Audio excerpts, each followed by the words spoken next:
Okay. so we don't have to go Top tens. I picked Elvis, guys, because I love Elvis so much. I went with The Menu. Oh, guess what? The Menu is in my top list as well. It's a great movie. You need to see it. The Unbearable Weight of Massive Talent was one of my favorites. Okay, good. I picked Violent Night. Violent Night was going to be one of my top tens, but because we did categories, I left it in action. See, and I brought it. It is still one of my favorite movies of the whole year. It really is, and I didn't expect it. But I decided to go with ones that I thought were a little more for me. So, like my third one is The Whale. I think it's one of my favorite movies. It's really good. I did pick Turning Red. I love it. I connected with it so much, and yeah, I've seen it 20 times, but still. The Weird Al movie made my top 10. Of course only because it's not a movie I would have thought ever worked. Yeah. And it's so entertaining. Like I found myself just loving every aspect of that movie. So good. I did pick Marcel. I love Marcel. I know it is ridiculous. It's a cute little short movie, but I cry at this movie every time. My next one is actually that same double feature, X and Pearl. Mm-hmm. That 2-film thing to me, they're just so great together, and Mia Goth is so good in that movie. Good. And then hearing about after Pearl, seeing all this stuff and talking about what they went through to make it and how they found things, and it was during COVID, and just so impressive what they put together. It was on my it's on my honorable mentions. That's why I have it here, but just I didn't make that. This was not on my list anywhere else, but I'm bringing it here. Wakanda Forever. I did not expect it to be as good as it was. I thought. Did you think the Black Panther was meh? See, I love the Black Panther. I think it's okay. I love Black Panther. I don't. It was good. I'm not going to say it's not good, but to me, it's part of that bigger story, that whole big series. See, and I don't think so because the Black Panther is like its own thing. But I guess, but there's so many characters in and out. And to me, when I think of Black Panther, I'm just feeling like it's when the blip and everybody disappears. That's what I remember from Black Panther. Black Panther didn't have none of that happen there. I know, but that's what I remember of Black Panther. So you created your own story in your brain. I guess. But this movie was really good, and I think people probably were hating on it because it's too much women power or whatever. The weirdest thing that came out is because I agree, I love this movie. I loved it, and it's a movie I was concerned about because I was like, how do you make a film? I was one of the people that thought they should have recast Chadwick Boseman, not because of I wanted somebody else, but I think there were so many Black Panther stories to tell that I don't think it was a good idea to not recast him. What I do think is they did a genius job of how they can continue the future in the story element. But going into this movie, knowing they brought in Namor, and I was like, am I going to like this Mayan Namor version? But it helped bring more culture to the film. I agree with you. I really, really love the movie. But I was baffled about how many people, especially Black women, that were coming up and complaining about how this movie was just degradation to men. About how all the women in this movie were powerful and all the men were subservient to the women. And I'm like, how you can't have it both ways. Like, there's powerful men in this movie left and right. Yeah. You have Namor, you have M'Baku, you have the warrior people with Namor. There's a lot of powerful men in this movie. It's just these warrior women and stuff who happen to be the guard, and they were awesome in the first movie, but now they're not because they're whatever messing with the men. I'm like, shut up, you people are stupid. I don't know, but I think the Namor thing is what kind of really got me because culturally that is my ancestry. Yeah, because that kind of felt represented. Yes, so. And the irony of the whole thing is that you can't swim. They represented you with something you can't do. Okay. What did I just tell you? Weird Al? Yeah. No, X Pearl's what I told you. Pearl. This next one I know is not one of the top movies of the year in any kind of list other than probably mine and a couple other people's. But it's one that his.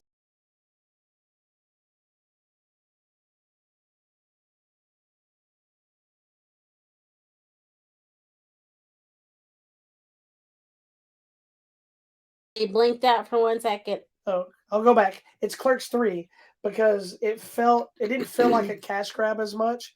It felt like Kevin Smith had something to say about his heart attack, his life. Clerks 2 was so perfect. It was like I didn't think we needed it, but I'm like, man, this is even a better cap to that trilogy. Yeah. And so I love that movie. Okay. Sorry we blinked out for 1 second. I think we're back though. Who knows what I don't know if you heard anything I said because Tumbro over here misses technology. I haven't messed up anything, have I? Guys, I picked the new Scream movie. This to me is so nostalgic. I love all of the Scream movies. I love the entire franchise. We watched the little TV show. I mean, I'm into it. I realize it is not the best movie of the year. That's why I didn't put it in my best categories. But to me, this is one of my Best top movie of the movies. year is the best movie that you think is the best movie. It's That's not why what I put anybody it else in my says. top 10 because I love the whole franchise. And seeing our main characters kind of round out their stories, and now we're going to move on fresh with the new movie. Sort of, because Courtney Cox is still there. I mean, to me, this was just such a big deal. I feel like I grew up watching these movies, And you've always been a Scream fan. and I think Scream was the first time where we started that shift of horror is the slasher, but now it's more mental. Like we're thinking the evolved thing where we get to something like the Babadook, where it's an intelligent horror thriller and you're thinking about it. Or even there's even a whole sequence in this movie where they talk about we're into evolved horror now. We're involved elevated horror. Yeah, it's elevated and it's intellectual, and there's sub levels of story and meaning, and it's not just your slasher movie. And I tried to explain this to someone about horror. It's not slashers anymore. There's themes and there's different elements and metaphors that we can explore through horror. And that's why I just loved it. That's why Saw works so well too. Yes. It's very elevated. We're getting a new Saw movie this year. So excited. Okay, continue. Of course, Banshees of Inisherin landed on this because it's just really good. Okay. My next one was the movie Prey because I love all things Predators. That surprised me. And I think also tapping into the Native American story was important. Okay. How do you only have 2 more? Because I still have 3 more. 1, 2, 3, 4, 5, 6, 7, 8. I have 2 more. Tell me. Okay. Tell me one. Anyway. My next one is Bros. I really like that movie. Really love this movie. It's so funny. I'm gonna watch it. So anyway, next. Oh, I didn't know it was back to me. Sorry. Hellraiser. That baffles me that you liked it that much. I loved it because my favorite thing is the chatter thing. I know. I love the Cenobites. I just would not have thought this would be that you would have loved it that much. I think I've really gotten into with the new movie and going back and revisiting the original or whatever. I think intellectually it makes me think of that whole distinction of what is heaven, what is hell, and it even brings me back. We watched what's the movie, the spaceship movie that it's probably horrible. No, Event Horizon. Event Horizon, and the idea that there are different levels of hell, and hell is Event Horizon is Hellraiser. It is, but Hellraiser is much better. I love in space, but they made that movie too. But that idea that hell and the torture and the cycle, it is in your mind in a way, and we don't know what hell will actually be like. But I think with these movies, it's that thing that most at your core is frightening or disturbing, and that you're living it over and over. But the idea in this movie that the guy wanted to get to the next level of whatever it was, only to find out it's still torture. Yeah. So the idea to me in this movie is you're wanting to get more money, more fame, more power, but the more you get, the worse your life becomes. Pain. Yes. And it's a metaphor for life. It is. It's sacrifice. And I know, again, people are probably like, it's just a crazy. It's what are you willing to sacrifice for the good or the bad in life? Yes. The Hellraiser movies are kind of that same thing. And maybe I'm being too intellectually whatever about Hellraiser, but to me, that's what really got me is this man's journey to get more and more power or money or fame. It just to find out it's just more torture and horror at the bottom of it. I mean, it was sad to me, but the movie and the makeup was amazing. That's why I love this movie. I actually bumped The Northman on my top just because I thought it was so good. Visually, it was a movie that I didn't expect to really go all in like it did, and I'm more upset with it. I really loved it. It's a great movie. That's why. Okay, my last one, The Woman King, of course. You and your Woman King. I loved this movie. It was so good. They should do a Woman King, Lion King crossover. She could come out of the ground and be like ready to kill him and go, Hakuna Matata. Let it go.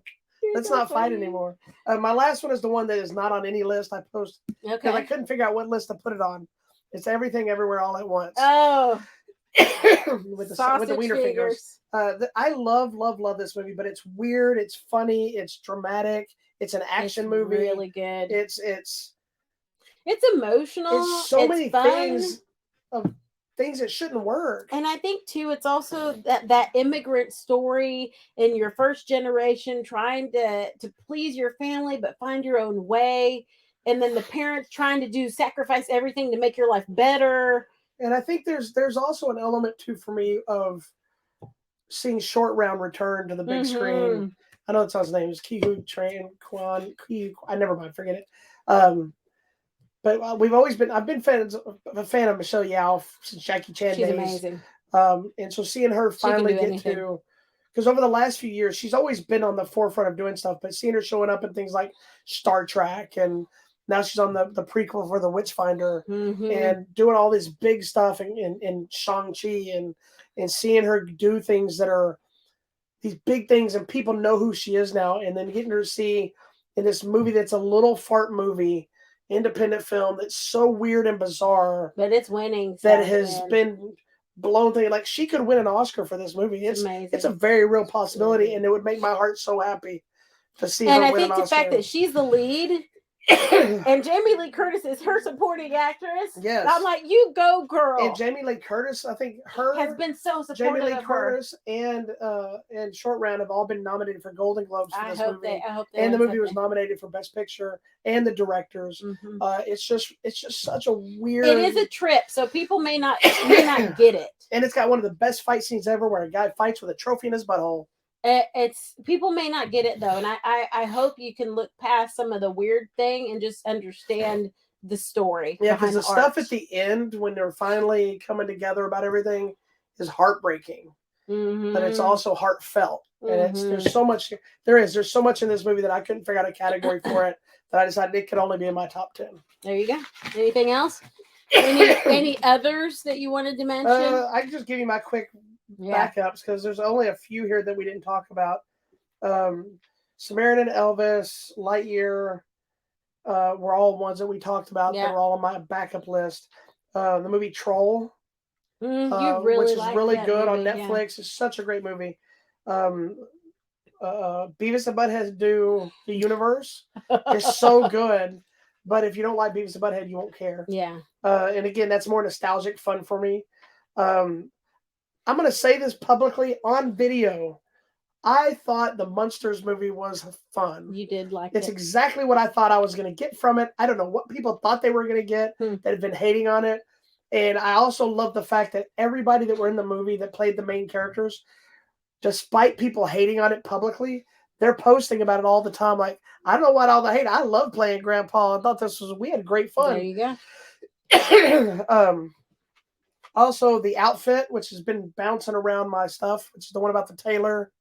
Yeah, that man is amazing. Yes, that movie bounced around every one of my lists from day one. Because it's drama, it's action, it's a little comedy, dark comedy. It's all over. And he was also really good in what is that, Bones and All, or whatever it's called. Yes. This one doesn't deserve to be on any list, but I'm going to mention it anyway, is the Aqua Teen Plantasm. Oh my god! Movie. But again, because I'm a huge fan of Aqua Teen, I thought we were done with it. So we got a surprise movie out of it. It just was that nostalgia love. And not only that, it spawned the release of the complete series that I got to revisit the things. So it kind of hit my list. And that's it. That's my main ones I just put for follow-ups for my happiness. I had a couple of things that didn't make the cut. Let me guess. You have a slideshow for this. Orphan First Kill, just because. Hold on. Do you have a slideshow for all of these?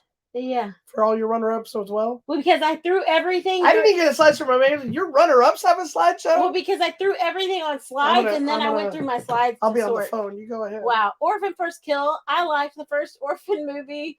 I did too. This is the prequel that was shot years after, and I think just what they did cinematography-wise to make her look younger, the same girl. And I like, what's her name? Her name escaped me. The mom. I don't remember who the mom was. It doesn't matter. I liked the movie. I know a lot of people didn't. That's okay. You don't have to like what I like. They, Them, which came to Peacock, which was the camp sleepaway camp slasher type film, Well, that was a but fun dealing with people who are dealing with, it's like a conversion camp killer. That was, I think, clever, and Kevin Bacon was really good in that movie. I think you have to bring in the new Chainsaw Massacre. Why are all my movies horror movies? I'm rekindling my love of horror. I know for a long time I couldn't get you. I know. This website made me force you to watch horror I again. know, but and you've been going all the in new now. Chainsaw Massacre movie It is fun. was I like really that movie a lot. good. The movie Breaking with John Boyega. yes, That is a great movie. it is great. It's based on a true story, and it is like shocking and had me in tears. It was so good. You mentioned Studio 666, the Foo Fighters movie, which I don't even care anything about the Foo Fighters, but this movie was really good. You mentioned X and Pearl. The movie Fresh, I really loved this movie. It was so good, and it is a dark comedy about cannibalism, and it works. You need to watch it. The movie Nope, which I didn't know if it was going to work or not, but it really does, and it's a really good movie, and I hope you saw it. And then something we just talked about last week, the movie Women Talking, was very moving, and also that it's a true story based on true events is horrific and crazy at the same time. I hope you see it. All right. That's it. That's it. That was we just did a double show today. And still finished off about the same time. So tell us your favorite movies, because, there's obviously stuff we miss sometimes that relate to the party, and everybody has their own opinion. So I'm always interested to see what somebody's like. I don't ever tell somebody that movie sucks because you like it. You might like it. I'll tell you, like, I have no idea why you like that movie, but I love seeing what people's opinions are and what they are drawn to. So shoot us a message on our website or on the videos. Tell us your favorite top 5, top 10 movies, whatever. There you go. Love to know. And let's open some discussions, man. Yeah, let's do it. There's no wrong answers here. Well, you might be a fan of My Life is Zucchini. Hey, you know what? People liked it. It's a great movie. There you go. Now people are going to go be looking up My Life is Zucchini, figure out what the hell I'm talking about. It's a movie. It's a for real movie. It is a real movie. Anyways, thank you so much for watching this week's episode of Hollywood Matrimony Live. We are live on Facebook, YouTube, and Twitter. Go find us on our website, hollywoodmatrimony.com. Also, we're on Instagram and Hive. And we'll see you next week for an all-new episode of Hollywood Matrimony Live. Thank you so much. Peace out. Bye.